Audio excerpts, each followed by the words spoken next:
Investigation. क्या करते हैं पता है क्या है? गुंडागर्दी हो रही है क्या अदालतों में? जुडिशियल गुंडागर्दी, जुडिशियल डिसऑनेस्टी है। Judicial dishonesty. हाँ, तो ये कैसा है मालूम है? देखो इसका जज के खिलाफ कुछ नहीं बोलना है साहब। जज बोलोगे अभी तुरंत ऑर्डर कर देगा। ये उसी का परिणाम है ना कि अरे अर्जी नहीं है, हाईकोर्ट में अर्जी नहीं, यहाँ अर्जी आ गई और उस पर ऑर्डर भी हो गया। हाँ नहीं, यहाँ बोल रहा है कि हाईकोर्ट में जो अर्जी पेंडिंग है उसको डिसाइड करो। हाईकोर्ट बोलता है हमारे पास में कोई अर्जी नहीं है, और उसने अच्छा सुनो कोई बात नहीं, उसको छोड़ दो। मैं चीफ जस्टिस ऑफ इंडिया हूँ, सुनिए, मैं चीफ जस्टिस ऑफ इंडिया हूँ, मेरे पास एक पिटिशन आ रही, वो बोल रहा है कि साहब वो नीचे हाईकोर्ट मेरा अर्जी नहीं सुन रहा है, तो मेरा पहला सवाल करेगा कौन सी अर्जी बताओ। हाँ। और वो अर्जी पे कुछ आपने कुछ रिक्वेस्ट किया सर्कुलेशन का वगैरह बताओ, वो तो कोई रिकॉर्ड पे है नहीं। तो ना वो सुप्रीम कोर्ट के एसएलपी में, तो तेरे बेटे का पहचान वाला है पर्सन, तो तू डायरेक्ट ऑर्डर कर देगा। तो ये जो है ना, अभी क्या है कि अभी इससे बड़े आरोपी क्या रहेंगे? दर्शकों को पता चल रहा होगा कि दिशा और सुशांत का मामला कैसे कैसे इन लोगों ने पूरी तरह से तबाह किया। और इसका मतलब है कि सीबीआई को भी मालूम होगा कि साहब ये तो हम कुछ भी लेके जाएंगे, ये कुछ भी कर देंगे। या सीबीआई भी जो क्लोजर रिपोर्ट दिया है वो सब कहीं ना कहीं घेरे में। नहीं सुनिए, सीबीआई का विषय थोड़ा बाजू में रखे, मैंने आपको बोला ना, उसको थोड़ा बाजू में रखे, सब हिसाब हो जाएगा। और ये मेरे वर्ड मार्क करके रखना। दिशा का एफआईआर हुआ, दिशा का इन्वेस्टिगेशन स्टार्ट हुआ, अगर अच्छा ऑफिसर रहा तो 1 महीने के अंदर सुशांत का केस रीओपन हो जाएगा, अरेस्ट शुरू हो जाएगा। और दिशा के केस में भी रिया चक्रवर्ती का कस्टोडियल इंट्रोगेशन मस्ट है, अनिवार्य है। हाँ, तो ये जो है ना, ये नहीं है। प्रॉब्लम कहाँ होता है बताओ? क्या होता है, आदमी क्या करता है, डॉक्टर के पास जाता है, डॉक्टर बोलता है अरे साहब मेरे यहाँ पर हाथ में उंगली में ये प्रॉब्लम हो रहा है, डॉक्टर यहाँ थोड़ा सा कुछ मलम वलम लगा देता है, बोलता है अरे मेरा इधर भी हो रहा है, फिर वो मलम लगाता है, फिर बोलता है इधर भी हो रहा है, फिर एक्सपर्ट के पास जाता है, एक्सपर्ट उसका पूरा सब टेस्ट वगैरह करता है, होल बॉडी सिटी स्कैन करता है, वो एक्सपर्ट क्या बोलता है, तुम्हारा मेन प्रॉब्लम हार्ट में है, वहां से फंक्शनिंग बराबर नहीं है, तुम्हारा लीवर में प्रॉब्लम है, उसका ये सब एक हो रहा है, तो तुम इसका इलाज करते बैठोगे तो होगा नहीं। तो सही जगह पर वार करना पड़ता है। तो अभी हमने यहाँ पर क्लियर कर लिया कि हमको ये पता है कहाँ वार करने पर, कहाँ कॉन्सेंट्रेट करने पर कहाँ रिजल्ट आने वाला है। भगवान की दया से थोड़ा बहुत हमको समझता है, इसलिए हमारा इलाज रोग का इलाज। इसलिए गौर कीजिए ना, आज एसएसआर वॉरियर्स के उनका फोन आया था कि बाकी सब लोगों की पीआईएल ऑयल फेंक दिया था, आप लोगों की पीआईएल भी टिक गई, सतीश सालियान भी आ गए, स्टेट भी आ गया, ये हो गया, अभी गाड़ी निकल पड़ी। तो ये क्या है, हमारे कुछ तरीके है। और आपको भी याद होगा, हम भी माहौल देख के कभी कभी ठीक है, मतलब हम चाहते तो हम जस्टिस देवेंद्र उपाध्याय से तब ओपन आके झगड़ा कर सकते थे कि भाई आप हमारा मैटर क्यों नहीं ले रहे भाई, लेकिन हमने क्या किया, सिंपल में प्रेसिपी वगैरह देके सिर्फ रिकॉर्ड जमा किया। हमको मालूम था इसको कुछ भी करे तो जब आदमी के दिमाग में करप्शन भरा पड़ा है, उसका प्रिविलेज भरा पड़ा है, तो कुछ करने वाला है नहीं, तो उसको डैमेज करेगा। तो हमने वो टाइम यूटिलाइज किया अदर एविडेंसेस, अदर विटनेसेस को जमा करके केस स्ट्रॉन्ग करने में।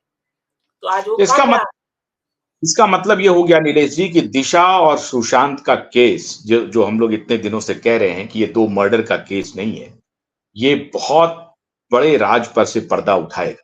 और उसका जो हमको लग रहा है कि जस्टिस रेवती मोहिते डेरे, जस्टिस देवेंद्र उपाध्याय और जस्टिस चंद्रचूड़, ये सब इसमें नपेंगे।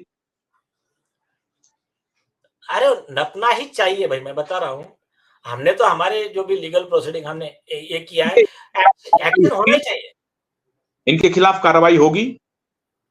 सबसे बड़ी बात, अभी उपराष्ट्रपति ने कहा, अभी उपराष्ट्रपति का एक स्टेटमेंट है कि साहब जस्टिस वर्मा के यहां करोड़ों रुपए पकड़ाए जले हुए, और वो खबर 7 दिन तक चुप रही, बंद रही। यहां दिल्ली हाई कोर्ट के जज हैं देवेंद्र उपाध्याय, अभी वहां से आए हैं दिल्ली हाई कोर्ट में जज बनकर।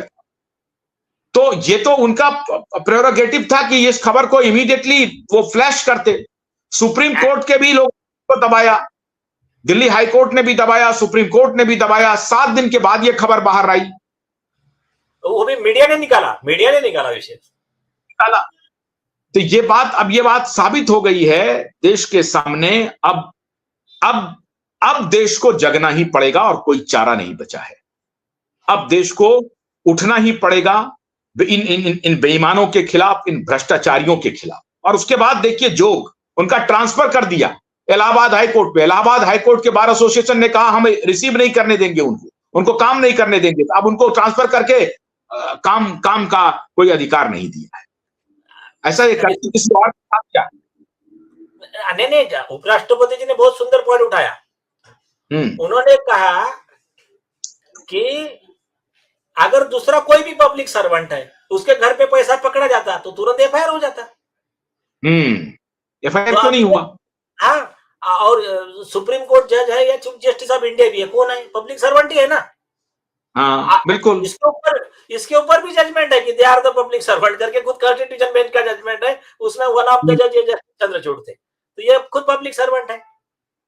अभी तो उपराष्ट्रपति जी ने एक बात कही धनखड़ साहब ने कि बाकी सब जगह एफआईआर होता है, जजेस के लिए एफआईआर नहीं होता है, क्योंकि इन्होंने एक अपना ऑर्डर देके रखा है कि कोई भी जजेस के खिलाफ एफआईआर नहीं होगा without taking permission from the chief justice of India, high court जज और सुप्रीम कोर्ट। लेकिन एक बात सिर्फ मिस कर गए धनखड़ साहब, मैं पॉइंट आउट करता हूं। वो लॉ के वीरास्वामी का 1991 का जजमेंट है, 5 जज बेंच, कॉन्स्टिट्यूशन बेंच। आरोपी जज के तरफ से अपीयर हुए थे कपिल सिब्बल। तो उस समय सुप्रीम कोर्ट ने बहुत क्लियर किया, जो करप्ट जज रहेगा उसको क्रिमिनल प्रोसिक्यूशन से प्रोटेक्शन का कोई प्रावधान संविधान में नहीं है। He can be liable to be prosecuted like a common man, ये संविधान पीठ ने क्लियर किया। लेकिन उसके आगे एक राइडर ऐड कर दिया। उन्होंने कहा लेकिन अगर हाई कोर्ट जज और सुप्रीम कोर्ट जज और even chief justice of India आरोपी है, तो एक प्रोसीजर ऐसी होनी चाहिए कि राष्ट्रपति सैंक्शनिंग अथॉरिटी रहेगा, लेकिन राष्ट्रपति ने चीफ जस्टिस ऑफ इंडिया से कंसल्टेशन करके निर्णय लेना चाहिए। अगर सीजेआई आरोपी है तो दूसरे कोई भी जज से राष्ट्रपति ने कंसल्ट करना चाहिए। एक राइडर ऐड कर दिया। वो राइडर वो कब का था? 1991 का। तब 154 सीआरपीसी का एफआईआर का केस था। अभी वो राइडर जो है, वो राइडर स्टैट्यूटरीली ओवररूल्ड हो गया, क्योंकि अभी बीएनएसएस लागू हो गया ना, तो वो स्टैट्यूटरीली ओवररूल्ड हो गया है अभी। हाँ, अब आपको बताता हूँ, रमन लाल का केस है राजस्थान हाईकोर्ट का। वो संजीव भट्ट ने क्या जो आईपीएस थे, तो एक कॉमन मैन को हाईकोर्ट जज के कहने पे ये आईपीएस अधिकारी ने वगैरह मिलके नारकोटिक्स के झूठे केस में फंसाया। तो उसमें वो जज के खिलाफ, वो आईपीएस के खिलाफ, सबके खिलाफ प्रोसिक्यूशन हुआ। वो केस में हाईकोर्ट जज इसी केस लॉ को लेकर पहुंच गए।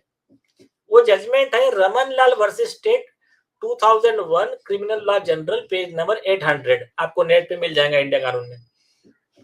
वो जजमेंट में justice BS Chauhan, doctor BS Chauhan जो बाद में सुप्रीम कोर्ट के जज बने, उन्होंने बहुत सुंदर बात लिखी, बहुत सुंदर बात लिखी। ये केस लॉ लिखा, उसके आगे लिखा कि इसी केस लॉ में लिखा है कि जज अगर ऐसे कोई क्रिमिनल ऑफेंस करता है सीरियस, तो उसको कॉमन मैन की तरह प्रोसिक्यूट करने का कोई जरूरत नहीं है किसी की परमिशन लेने की। तो ये जो लॉ है ना, थोड़ा सा इनको स्टडी करने की जरूरत है सरकार को, कि जजेस को प्रोसिक्यूशन का लॉ बहुत स्ट्रिक्ट है। बिल्कुल सही बात। वो एक कॉमन है, वो एक कॉमन मैन ही। हाँ, देखिए प्रोटेक्शन चाहिए जज को, नहीं तो उसके बगैर फ्रीली काम नहीं कर सकता। लेकिन प्रोटेक्शन ये लेवल पे भी नहीं चाहिए कि वो जज खुद को भगवान समझ ले। तो वो क्या है, उसके लिए प्रोविजन कैसा है मैं बताता हूं। देखिए, जज के खिलाफ में प्रोविजन लागू, स्पेशल प्रोविजन है आईपीसी 218, 219, 220 वगैरह की। गलत ऑर्डर किया, आरोपी को बचाने के लिए किया, जुडिशियल रिकॉर्ड गलत फ्रेम किया, तो लॉ के खिलाफ काम किया, संविधान के खिलाफ काम किया, 166, 167 ये सारे सेक्शन लगते हैं, किसमें 2 साल है, किसमें 7 साल सजा का प्रावधान है।